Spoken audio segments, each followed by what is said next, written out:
Halo guys, Assalamualaikum warahmatullahi wabarakatuh.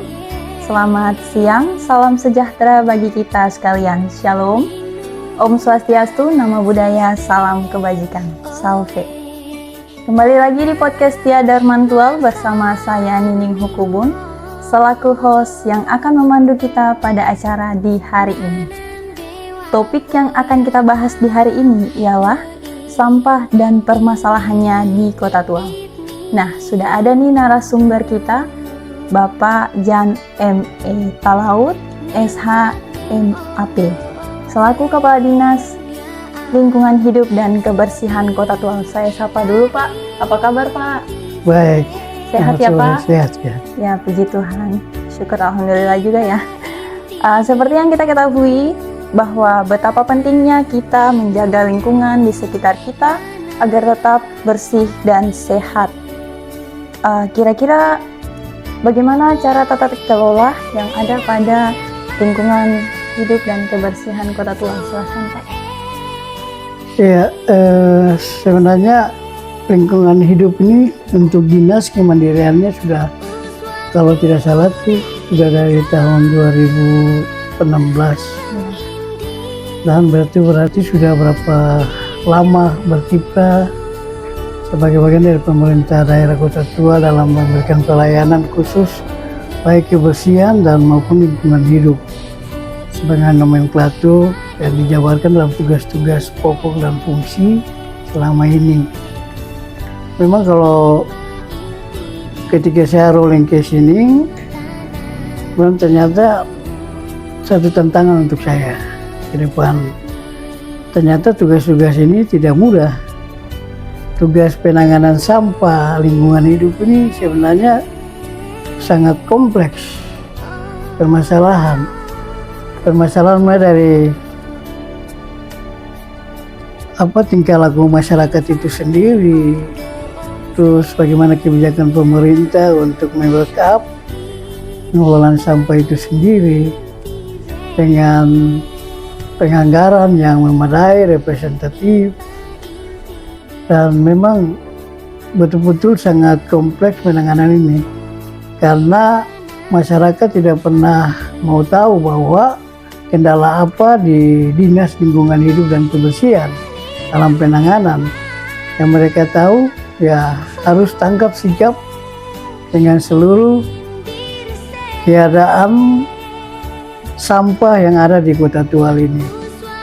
Ya, mereka tidak tahu seberapa besar anggaran yang diberikan dan yang berikut akibat penganggaran itu tidak seluruhnya wilayah Kota Tual ini terlayani. Hanya sebatas titik-titik tertentu. Wilayah Dula Selatan itu pun tidak semua sampai ke sebagian Dula Utara itu Videtan ini. Ini yang menjadi permasalahan yang harus dijawab pemerintah itu sendiri bahkan masyarakat. Pemerintah sangat terbentur dengan tingkah laku masyarakat ya, kesadaran masyarakat ya dalam membuang sampah. Sebenarnya sudah ada aturan, instruksi dan surat-surat resmi dari dinas ke umat, jemaat yang representasi dalam masyarakat yang mungkin lebih mudah lewat lembaga keagamaan seperti gereja, masjid, dan situlah disampaikan jam-jam pembuangan sampah dan pengangkutan sampah. Sehingga masyarakat itu pada waktu yang telah ditentukan untuk pembuangan sampah itu, mereka buang dan pada waktu yang sudah ditetapkan diangkut, sehingga ketika masyarakat Kota Tual beraktivitas di pagi sampai sore bahkan malam itu Kota Tual ini tetap bersih. Nah, cuma ada masyarakat yang tidak taat itu. Ketika pengangkutan baru beberapa menit saja, sampah itu sudah langsung ditaruh lagi. Jadi seakan image bahwa Dinas Lingkungan Hidup tidak mengangkut sampah-sampah ini. Padahal itu sampah itu dari 10 apa 9 jalur itu teratasi sebenarnya. Cuma kesadaran masyarakat yang Terlalu minim ya Pak. iya, kesadarannya mau bilang minim bahkan tidak ada sama sekali sih. Ya perlu memang harus kita mensosialisasikan itu. Tetapi memang sudah disosialisasikan lewat tadi saya bilang itu lewat umat ya, lewat masjid, gereja sudah, tetapi ini kami tetap akan melakukan itu dalam membackup tugas-tugas ini. Kita tetap apapun kita harus tetap menghimbau kepada masyarakat lewat apa saja, surat resmi, media. Barangkali ini juga salah satu media untuk mengkampanyekan kebersihan dan lingkungan hidup sehingga muncul kesadaran masyarakat. Karena kalau saya juga berpikir sebenarnya kita juga terlambat kalau dibandingkan dengan informasi yang saya pernah baca di YouTube dan sebagainya. Contoh Jepang itu masalah perilaku masyarakat itu sudah dari sebelum perang dunia lagi itu mereka sudah menitipkan lewat dunia pendidikan. Jadi pendidikan Jepang itu 70% tentang tingkah laku, perilaku, etika, 70%. 30% hanya pengetahuan. Makanya mereka terjaga sampai saat ini. Ketika pemegang sampah saja itu mereka simpan sampai dapat tempat sampah baru. Tapi kita sudah bersih, makan apa? Di mobil, di mana? Buang saja. Nah ini sebenarnya ini juga efisiensi anggaran pemerintah. Kalau memang kesadaran itu, maka salah satu tingkah laku masyarakat itu bagian dari pemborosan keuangan. Saya bilang gini, kenapa?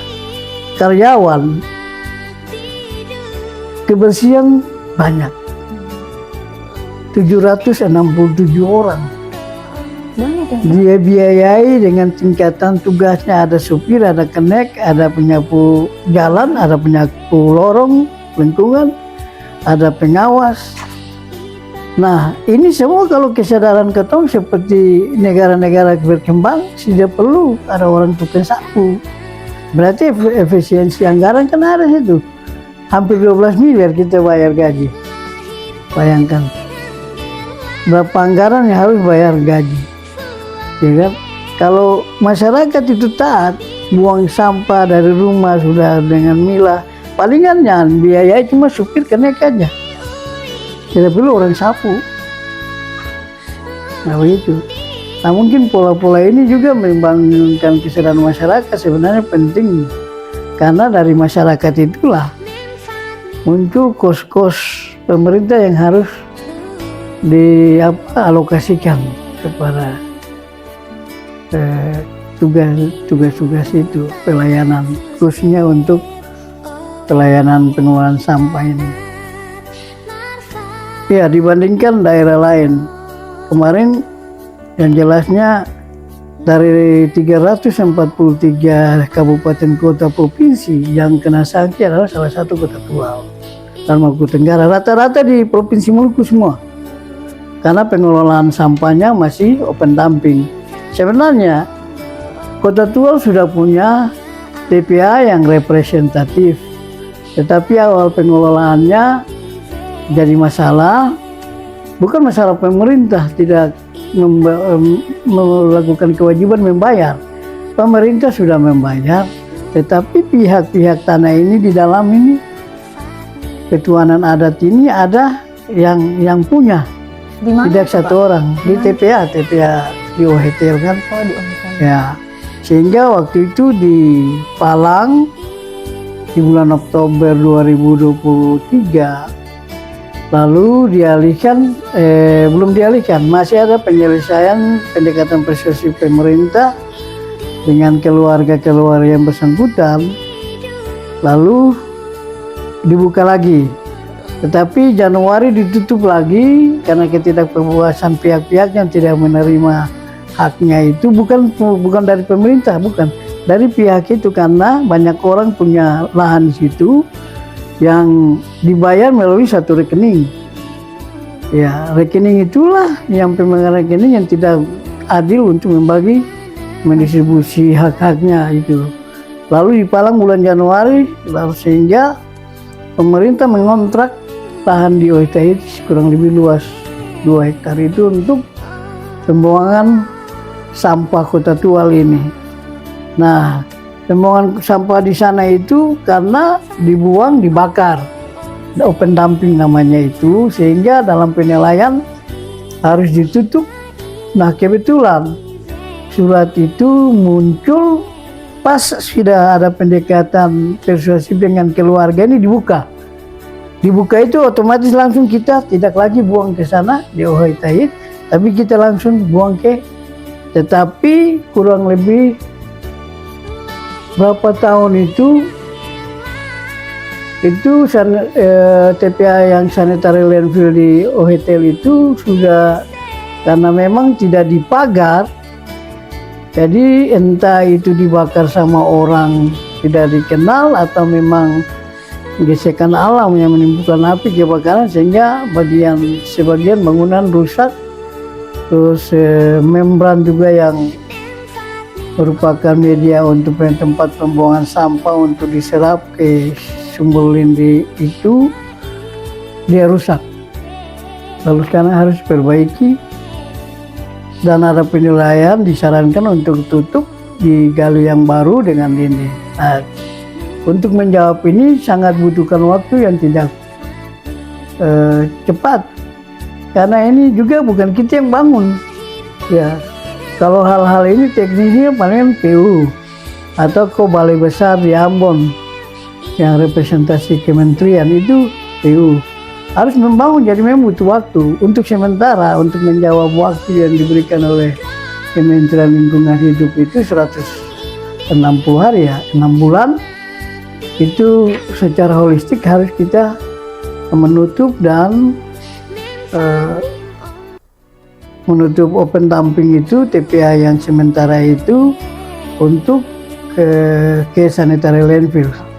Memang itu sebenarnya butuh biaya, tetapi sepanjang kita masih bisa berkoordinasi, sementara ada jalan ini. Kita lagi benahi TPA yang sanitary landfill ini yang representatif yang diharapkan, sambil nantinya mungkin sebentar ini kita sudah mengevakuasi sampah-sampah yang di TPA sementara di Ohitahit itu sebagaimana petunjuk dari pendamping Pusat Pengendalian Lingkungan Hidup Sulawesi Maluku yang mungkin tiba hari ini untuk mau uji petik lapangan. Itu hari ini kita mungkin mobilisasi sampah yang di sana, lalu kita menutup. Itu visual maupun foto berupa video kita harus kirim untuk meyakinkan pemerintah pusat melalui kementerian bahwa kita sudah tidak lagi menggunakan TPA sementara yang open dumping itu. Seperti itu. Nah, kita meyakinkan supaya sanksi ini dicabut, karena sanksi ini bertingkat administrasi, sanksi menengah langsung. Sanksi berat itu adalah pengelola sampah di kabupaten kota itu yang bertanggung jawab, ex officio Pak Wali Kota atau Bupati setempat itu dipidana. Dan sudah ada daerah yang dipidana, kepala daerahnya di Kalimantan itu dipidana, bukan main-main. Nah, kami bersyukur, kami berupaya untuk konsultasi di Jakarta itu dengan petunjuk-petunjuk, dan kita juga sambil membawa proposal kita untuk mohon bantuan dari Kementerian PU untuk alat berat, karena memang kita ini butuh alat berat, bulldozer sama loader ya. Nah itu minimal 2 itu untuk mendorong dan mungkin menggali atau dengan pokoknya bisa untuk, karena kan sampah ini ketika banyak kan mobil tidak bisa mundur untuk buang, karena bisa saja mobil itu terperosok dan tidak bisa naik lagi. Dan memang agak sulit penanganan untuk sampah ini untuk di pembuangan ini butuh konsentrasi, butuh pembiayaan dan teknik yang memang yang ya sekedar saja orang mikir itu mudah, tetapi memang sulit. Mungkin itu sementara yang perlu kita sampaikan. Ya baik Pak. Lalu kira-kira berapa jumlah armada yang ada di lingkungan hidup Dinas Kebersihan Kota Tua? Nah, ini masih merupakan permasalahan klasik ya. Karena dari 9 atau 10 jalur itu tiap mobil kan satu. Sehingga satu hari itu bisa tertangani semua sampah-sampah di Kota Tual ini. Tetapi sudah belakangan ini dari kepala dinas yang lama itu juga masalah. Karena mobil kurang lebih 5 itu sudah rusak berat, rusak ringan, atau rusak yang... Nah, ini saya punya langkah kebijakan untuk mobil-mobil yang masih rusak ringan. Kita coba untuk memperbaiki, untuk memperlancar tugas-tugas di jalur-jalur. Karena memang untuk sementara 5 saja, yang 9 atau 10 itu supirnya standby sama anak buahnya. Jadi menunggu yang 5 ini operasi dulu, baru yang lagi istirahat ini dia ambil alih lagi untuk di wilayah dia punya jalur. Nah, inilah saling menutup. Yang kita lihat ini kalau memang normal pengangkutan hanya di pagi hari. Tapi yang sekarang kita lihat ada pagi, ada sore, karena itu saling menutup. Yang karena armada kita yang rusak itu, lalu yang kendala yang sekarang itu di situ.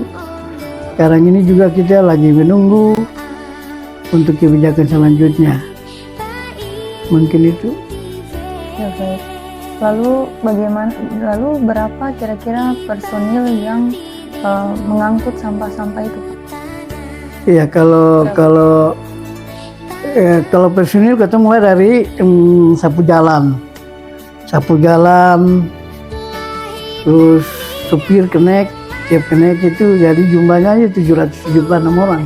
776 orang itu untuk sapu jalan, sapu lingkungan, supir sama keneknya itu.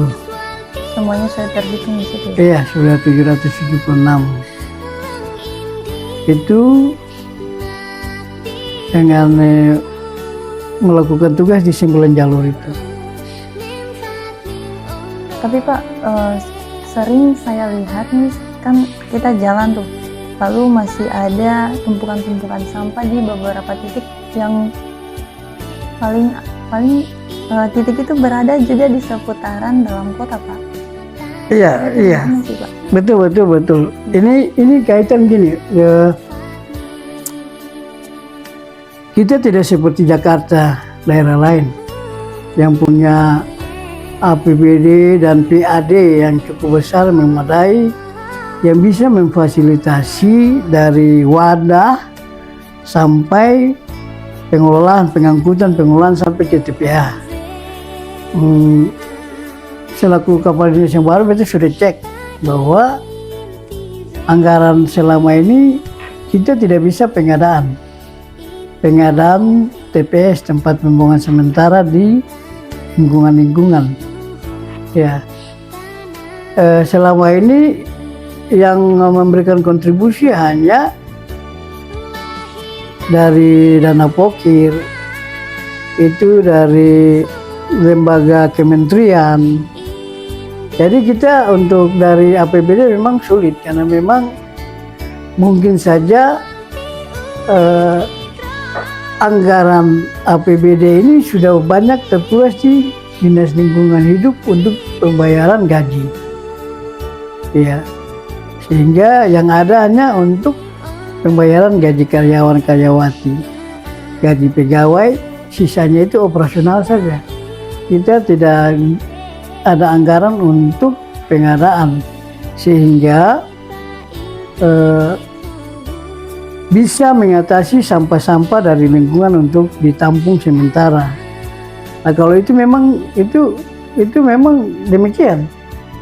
Kita punya ada kontainer, ada 5, itu sudah diangkut kembali untuk dilas kembali, diperbaiki untuk ditempatkan di tempat-tempat yang sampahnya skalanya tinggi. Iya, kan. Iya, yang untuk kalau mau lihat itu di pasar 1, sebenarnya pasar ini harus 3, tapi karena yang ada ini 5 yang nanti kita perbaiki pengelasannya pakai aluminium supaya dia agak lambat, kalaupun keropos ya lambat lah, karena sampah juga ini dia punya saat juga bisa buat tempat sampah cepat keropos.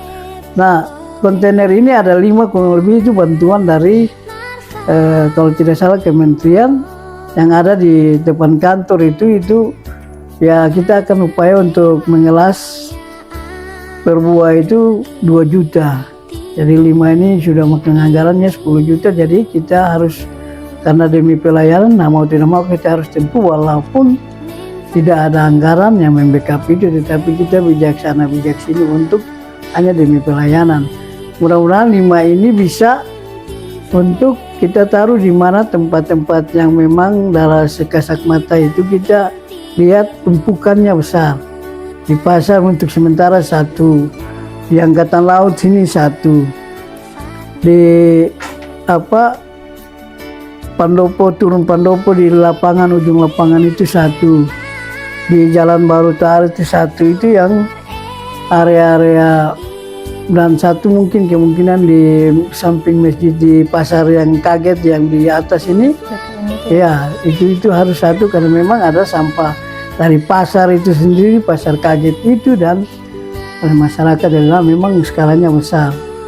Nah, ini juga titik-titik ini juga sebenarnya titik-titik yang memang rawan karena seharusnya dan seyogyanya tidak boleh dibuang di situ karena menghilangkan nilai estetika. Iya, Pak. Apalagi Ya. itu pusat perkotaan. Nah, yang masalah tantangan gini, kita tidak dapat tempat. Ya, masyarakat mana yang mau kasih tempat untuk tempat sampah itu dia ada. Ya, contoh 1 di SKB, karena baunya orang-orang situ semua dia dong rubuh sendiri, ya gitu, dan semua di situ. Nah, kita kesulitan. Saya yakin juga ketika kontainer ini jadi dan mungkin kontainer bantuan lain lagi suatu saat, pasti ada yang tidak mau menempatkan itu di situ. Nah, ini yang menjadi peluang masyarakat karena kita punya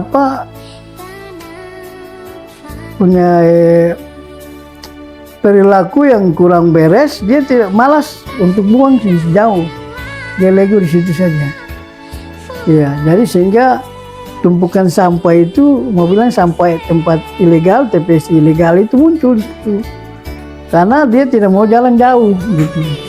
Andaikan dalam satu wilayah jalan itu 100 meter kita taruh kontainer sini untuk tampung semua area situ, dong malas datang ke sini, dong buang taruh situ. Nah, itu yang mungkin dari sisi permasalahan juga tambahan bagi kami itu mungkin ya, mau bilang ya katakan anggaran itu. Karena mungkin kita sudah menguras anggaran cukup besar untuk pembayaran gaji, akhirnya kita tidak diberikan anggaran lagi untuk pengadaan tempat sampah. Itu kan kewajiban kita sebenarnya pemerintah. Semua pertimbangan anggaran itu yang mau tidak mau harus mengabaikan itu untuk KUPD lain juga merasakan itu. Andaikan kita punya PAD yang besar, berarti bisa membackup itu. Nah, contoh, kalau dari sisi anggaran, kan ada retribusi sampah nih. Nah, retribusi ini adalah kewajiban pemerintah memberikan kepada masyarakat, dan masyarakat kembalikan akan berupa retribusi. Sekarang masalah kasih retribusi berapa per keluarga, per rumah, berapapun keluarga dalam satu rumah itu dihitung 1. Nah, kalau membandingkan dengan operasional kita pembayaran gaji yang hampir 12 miliar, dengan target retribusi yang hanya cuma 60 juta dan realisasinya hanya 50 juta, maka seperti bumi dan langit lah harapan kita. Ya, mungkin saja sebenarnya retribusi ini juga digunakan untuk kepentingan penanganan sampah, tetapi nilainya seperti itu tidak sebanding dengan anggaran yang dikeluarkan oleh pemerintah daerah. Beda dengan pajak yang merupakan upaya paksa pemerintah. Kita saja, ya masyarakat dalam penagihan retribusi saja masyarakat kurang jujur gitu. Kenapa? Dia buang sampah di tempat sampah, tetapi dia menolak bayar retribusi karena dia beralibi bahwa dia bakar sampah di dia pintal belakang. Jadi banyak alasan yang dihadapi untuk menyangkut retribusi ini, sehingga target-target kita memang tidak tercapai kalau masyarakat tidak sadar bahwa uang itu dikembalikan juga untuk pembangunan. Jadi seperti itulah. Kalau andaikan saya berpikir, kalau masyarakat ini taati dari rumah, dia sudah membagi sampah, yang organik mana, yang non organik mana, yang daur ulang mana, yang bisa dipakai lagi di mana, ya kan? Itu tidak sulit. Nah, idealisme pengelolaan sampah ini, yang sanitary landfill ini, yang modus pengelolaan yang baik ini, asumsi pengelolaan sampah ini mulai dari TPS. Jadi TPS sana tuh ada orang yang kayak di Jawa pemulung, ya dia uraikan di situ, dia ambil, ya kan. Residu sisa itu yang nanti diangkut oleh mobil sampah ke TPA. Sampai di TPA itu juga harusnya seyogyanya juga ada mesin pengurai lagi. Dia harus mengurai lagi plastik dan sebagainya untuk mengurai. Lalu residu sisa itu yang masuk ke membran sanitary landfill itu. Jadi tidak seberapa banyak lagi, dan penampungnya itu besar dan lama. Nah, karena itu yang istilahnya itu yang ideal, pengelolaan sampah ideal. Terus di situ juga ada TPS 3R ya, dan juga memfungsikan dong punya tugas dong angkut yang tanaman apa untuk nanti dong urai dia dengan mesinnya. Dia juga sampah-sampah plastik juga. Nah, lalu ada bank sampah. Jadi kesadaran masyarakat ini harus dibangun bahwa sampah ini juga ada uang gitu. Iya, betul Pak. Nah, dapat uang dari situ. Tetapi kesadaran itu belum ada. Mungkin ya orang Maluku ini orang Amtenar, jarang susah mau jadi pemulung, ya kan? Jarang juga dia mau terlibat untuk mengurai sampah di TPS itu, karena status dia pasti orang bilang pemulung kan gitu, dia tidak mau dicap itu. Padahal itu kalau mau hitung itu uang, duit. Jadi kalau dia urai itu dia bawa untuk ke bank sampah, kalau bank sampah itu ada, dihitung kilo kan pasti jadi tabungan. Iya Pak, betul Pak. Satu saat dia terima itu karena dia punya rekening ada. Nah ini pemanfaatan sampah ini yang belum, ya mungkin perlu disosialisasikan juga tidak. Karena dunia ini sudah sempit. Semua orang bisa lihat di YouTube dan sebagainya. Pengelolaan sampah seperti apa, mulai dari mana. Nah ini cuma perilaku kita. Sebenarnya kalau perilaku kita seperti di Jepang, itu perlu lagi 776 orang tenaga sapu jalan itu berfungsi. Otomatis penghematan anggaran untuk yang lain. Ya, palingan ketemu sewa mungkin supir dan pengangkut sampah yang ada itu saja sudah diurai dan sebagainya. Nah itu seperti itu yang diharapkan. Idealisme pengelolaan sampah juga ini dia berimplikasi dengan luas wilayah. Karena apa? Luas wilayah pemerintahan kita ini kan kecil, sempit. Lalu jarak dengan air minum PDAM 1 kilo. Jarak dengan danau kurang lebih hampir 2 kilo. pengolahan sanitary landfill ini digali, membrannya digali, lalu ditaruh membran itu seperti karung gitu. Nanti residunya itu menjadi air, lalu dia dibuang ke sumur lindi namanya itu. Jadi sumur lindi itu sumur yang sudah sehat. Sampah itu jadi sampah sehat, bisa ikan itu bisa hidup di situ. Ikan bisa hidup di sumur lindi itu karena dari hasil infiltrasi sampah itu jadi air itu difilter dengan secara alamiah, dia ke sumur lindi itu ikan bisa piara ikan di situ dan sehat. Itu tetapi pada waktu tertentu saya sudah menjelaskan kementerian juga, topografi wilayah kita di bawah 100 meter ketinggian permukaan laut itu yang kalau gali pasti dapat air. Apakah memang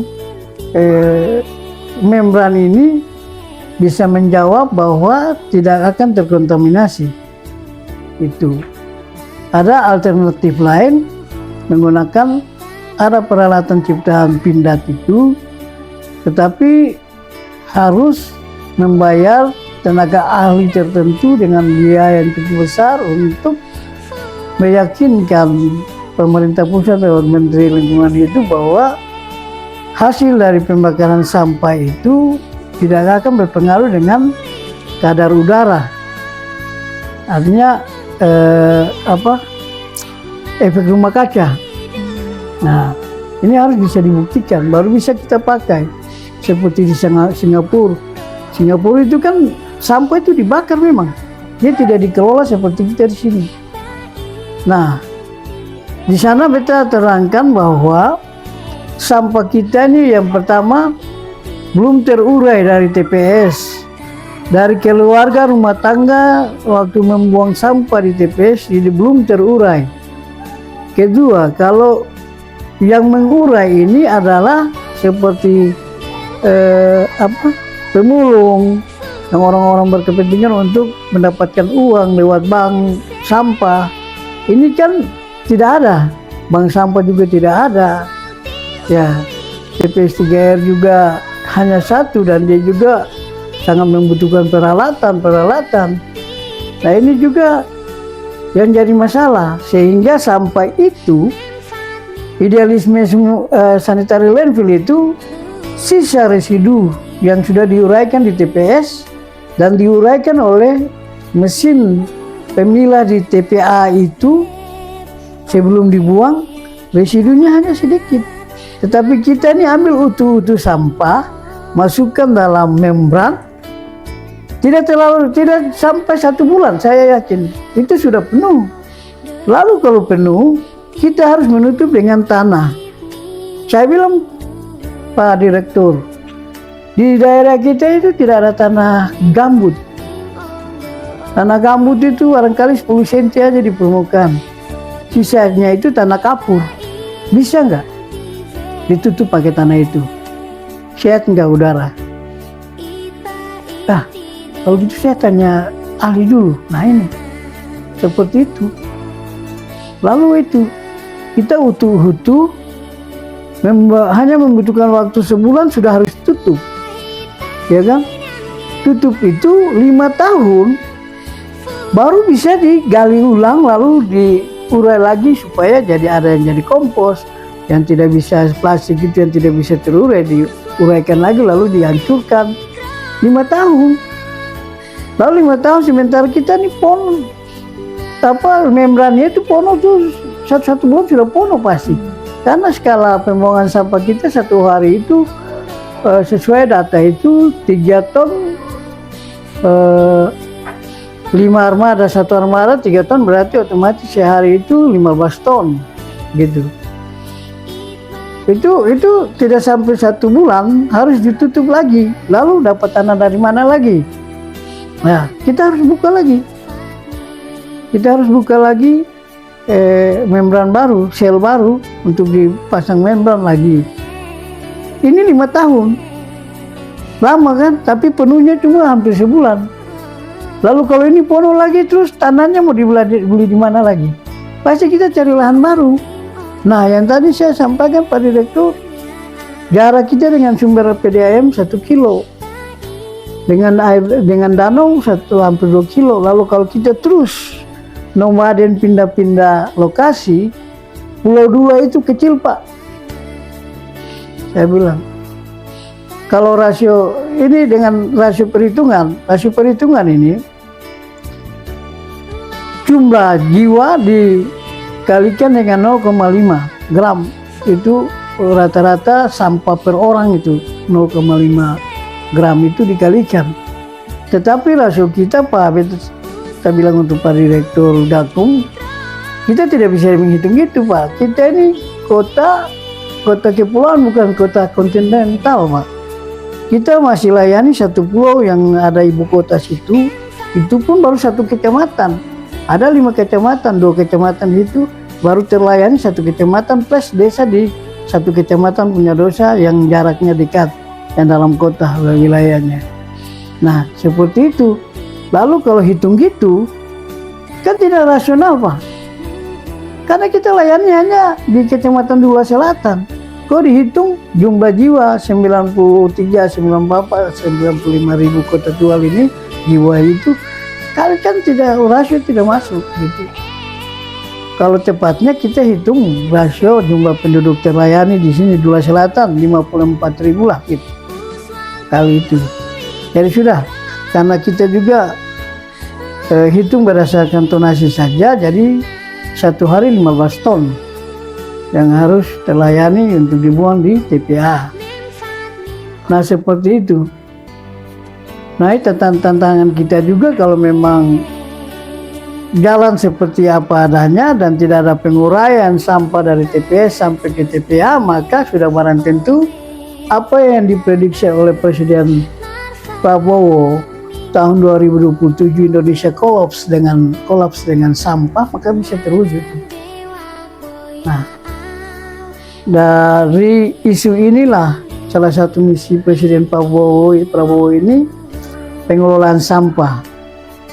Sehingga kemarin ya syukur bahwa ketong konsultasi ke sana, ketong bawa permohonan untuk Kementerian PU untuk alat berat dan tempat sampah, baik itu yang kontainer itu kemungkinan terjawab lah.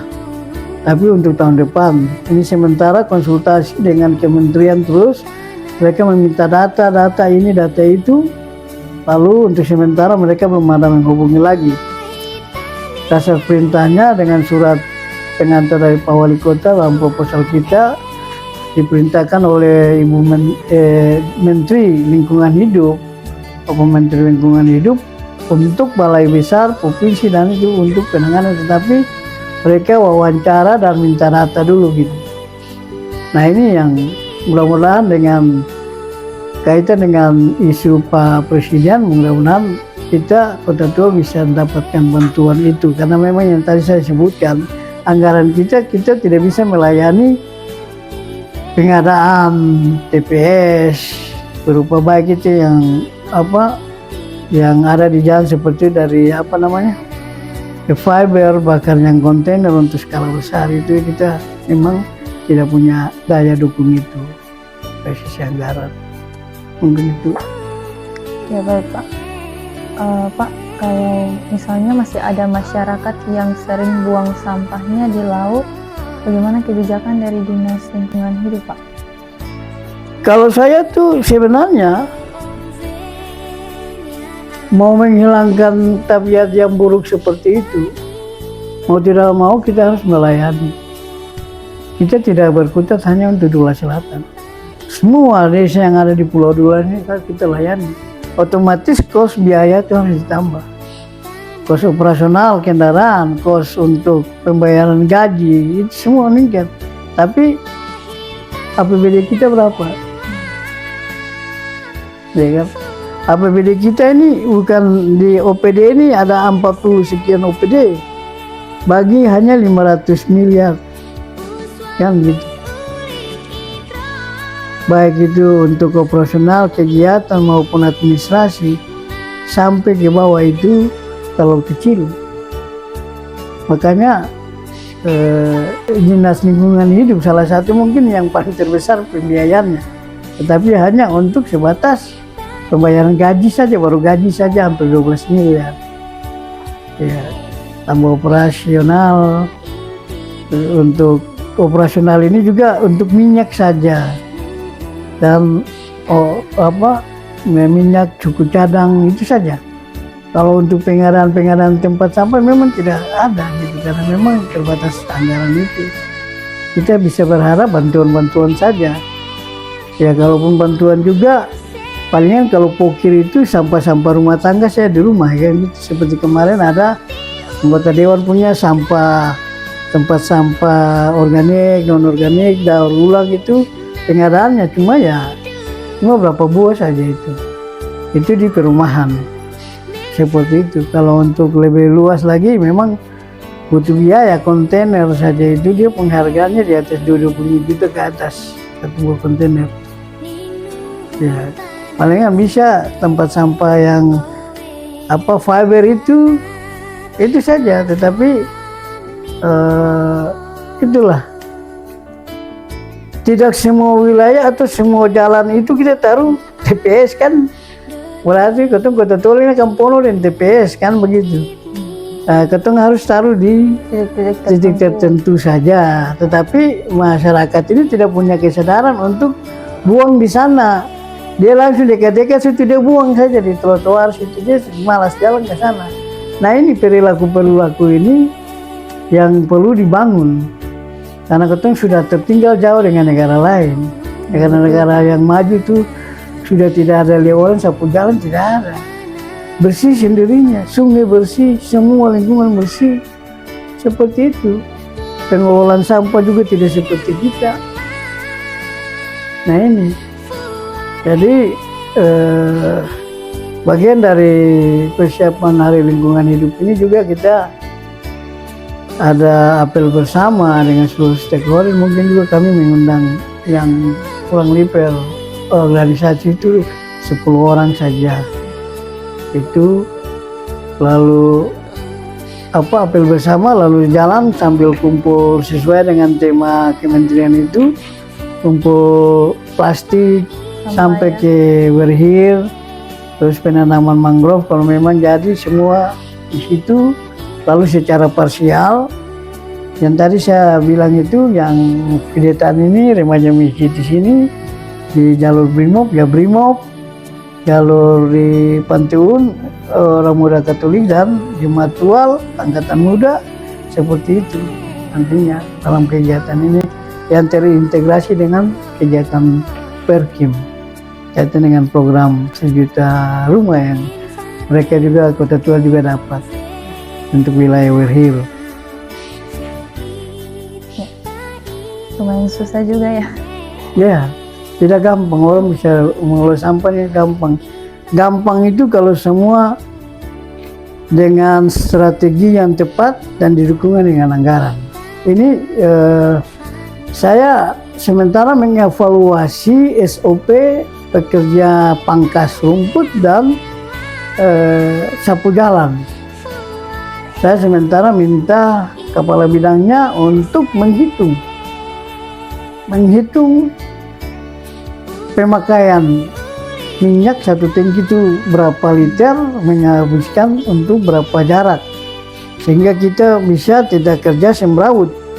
Jadi tertanggung jawab. Kenapa? Dia punya tugas di sini sudah. Ya, nanti ibarat 10, berarti yang kedua, ketiga di sini sampai 10, berarti yang satu ini yang ke-11 dia di sana. Jadi dia tahu dia punya area kerja di sini dan di sana, di sana. Nah nanti mana area yang butuh semua langsung tangani, berarti nanti dibuat. Sehingga saya juga bingung. Setiap lingkungan hubungi, katakan bahwa badan jalannya rumput setinggi-tinggi.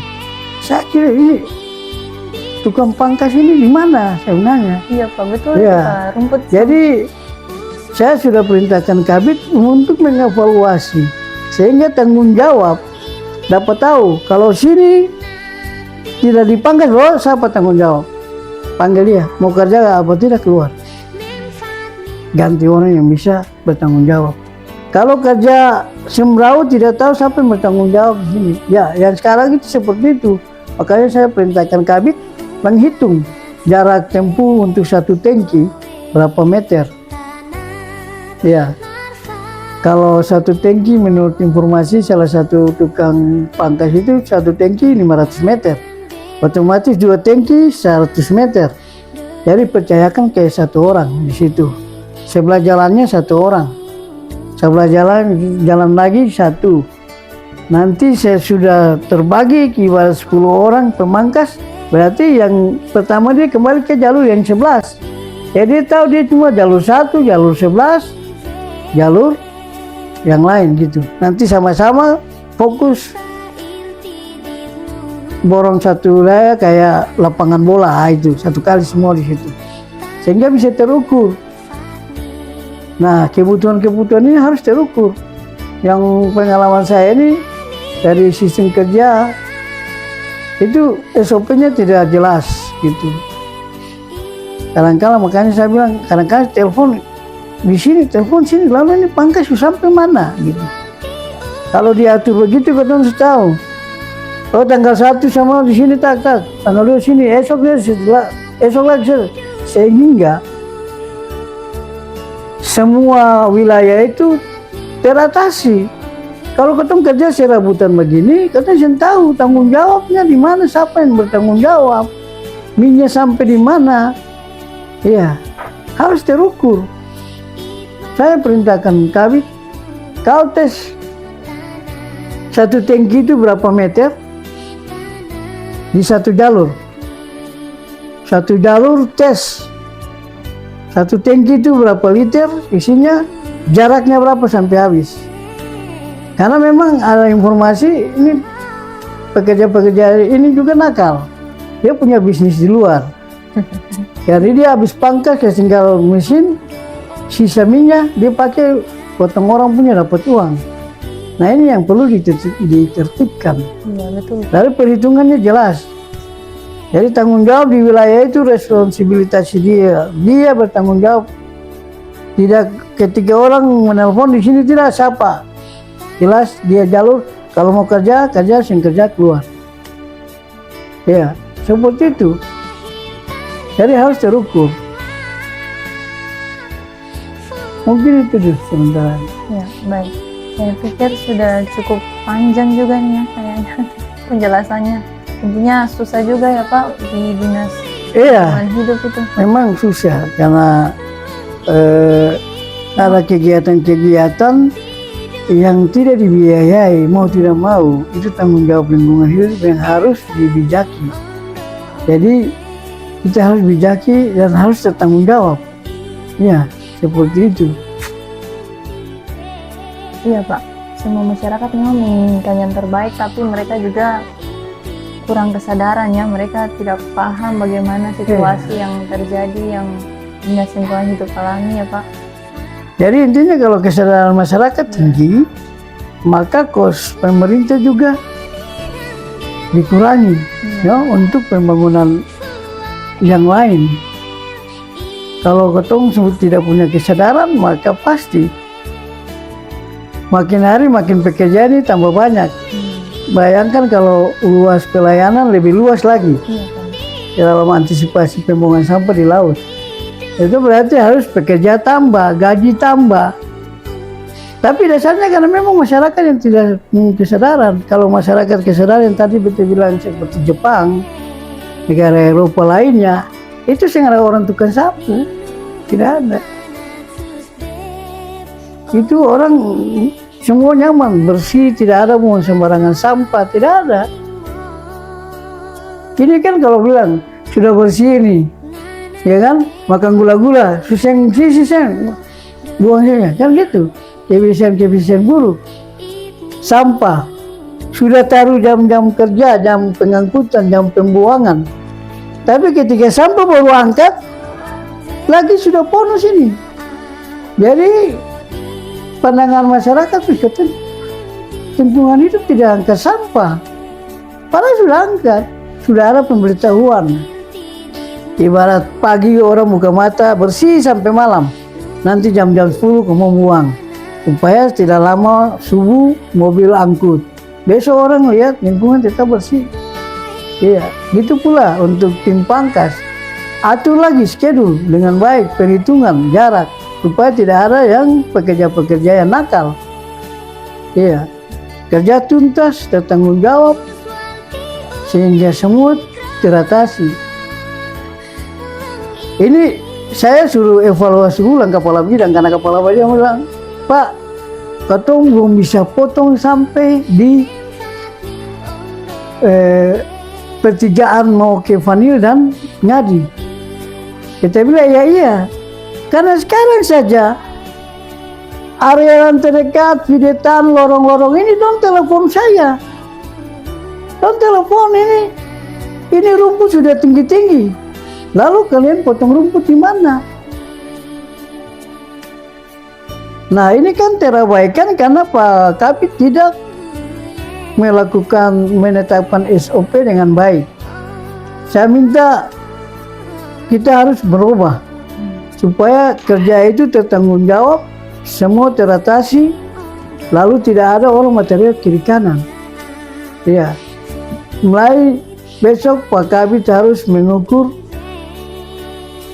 minyak satu tangki itu dia dapat berapa jarak. Jadi rasio untuk kerja masing-masing kira-kira dibebankan jarak berapa? 50 meter kah, 100 meter kah? Supaya ketong tetapkan tugas-tugas hari-hari seperti itu. Lalu minyak terkontrol, tidak sembarangan kontrol. Kadang-kala ya itu, potong setengah, simpan setengah, urusan lain, orang suruh potong rumput di luar, tugas. Nanti kalau mesin suruh rusak, bilang Pak Karis tolong perbaiki. Ya, sama juga dengan mobil. Mobil ini kemungkinan bisa mobil ditaruh di kantor daerah di atas. Karena pertimbangan dipakai di luar itu mobil bocor dan sebagainya. Nanti ban pica dan sebagainya muat batu-batu, baru Dinas Lingkungan Hidup perbaiki di bengkel-bengkel. Nah ini harus ada keteraturan, ada pengawasan yang lebih jauh supaya tidak merugikan, baik merugikan terhadap masyarakat maupun merugikan terhadap pemerintah itu sendiri. Mungkin sementara.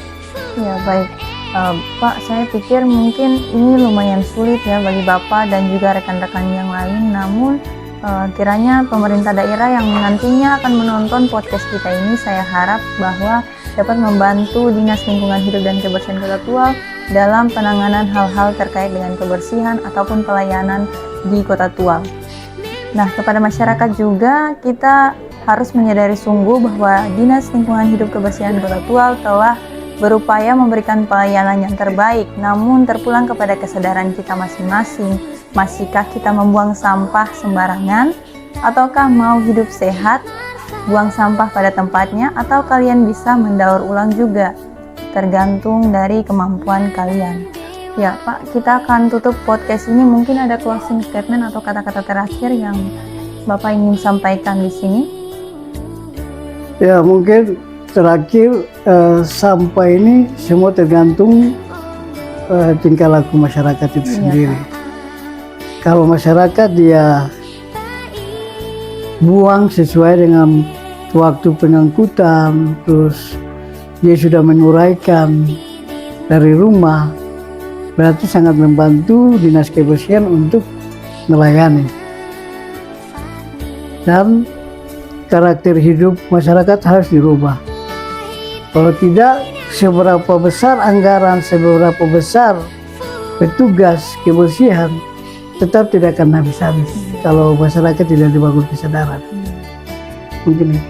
Ya baik, terima kasih Pak. Ya, masyarakat yang telah menonton podcast kita ini, baik itu dimanapun kalian berada, mari kita menjaga kebersihan sebagai bagian dari gaya hidup kita demi masa depan yang lebih baik untuk kita semua. Jangan buang sampah sembarangan, buanglah pada tempatnya. Terima kasih. Wassalamualaikum warahmatullahi wabarakatuh. Selamat siang. Salam sejahtera bagi kita sekalian. Shalom. Om Swastiastu. Nama budaya. Salam kebajikan. Saleh. Terima kasih Pak. Jadi